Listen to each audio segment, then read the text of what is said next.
$100 bilan qanday biznes boshlash mumkin? Men nima qilgan bo'lar edim $100 bilan? Keling, shunday qilaylik. Hop.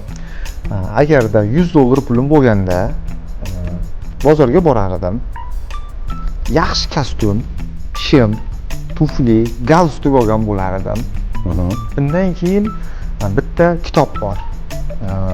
Dale Carnegie'ning Do'st orttirish, odamlarda yaxshi taassurot qoldirish degan kitoblari bor. Adashmasam 18 ming turadi. Shu kitobni olgan bo'lar edim.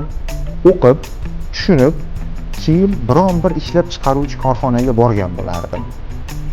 Borib, ularga erkin sotuvchi sifatida, agent sifatida ishga kirardim.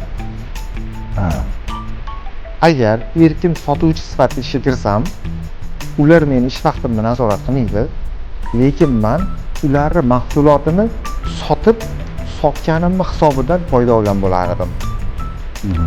O'zbekiston sharoitida realniy olib qaraydigan bo'lsak, 90% bizneslarda sotuvni yo'lga qo'yishga qiynalishyapti.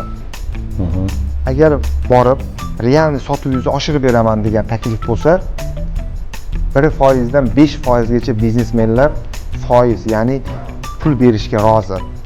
Sotuvchiga. Sotib bergan insonga.